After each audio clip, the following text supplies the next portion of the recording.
5 years before the first train ran, the first men on this line were navvies like these, who built it with their picks and shovels. In the 1840s, there were 200,000 of them working all over England, and a tough and rowdy lot they were.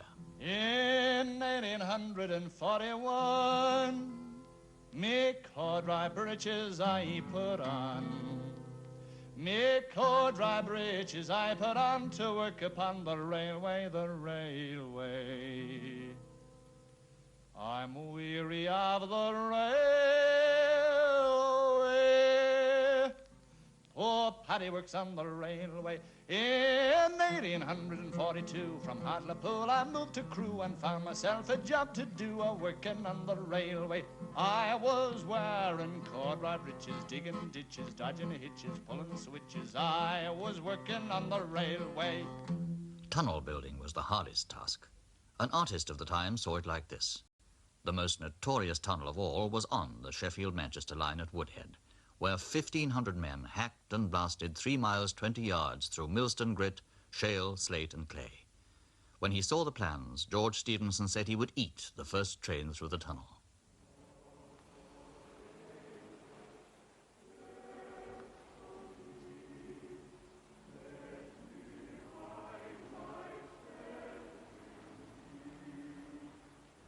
These are the moorland churches where they never went alive, but only to be buried. Their deaths are recorded in the parish registers at Penistone and in the chapel of St. James at Woodhead. They died when falling rock caught them, or they fell 600 feet down a ventilating shaft, or stood too close to the blasting.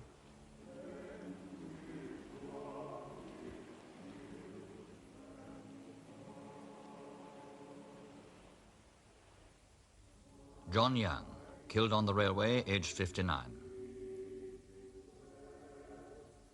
Robert Blackburn, aged 38. John Thorpe, aged 24. And their children died too in the shanty camps. John Henry Newton, aged 9 months. And then there was cholera. They suffered cramps, their fingers shriveled, their eyes sank, they turned blue. A doctor from Manchester prescribed port wine as a remedy, and they died. The others, when they saw a load of coffins brought up to Woodhead to supply the expected need, ran away and spread the infection over Lancashire and Cheshire. 28 died in one brief epidemic. The last was Rachel Fuchs, who came to nurse the men on a Friday, was afraid from the first, and died on the Monday.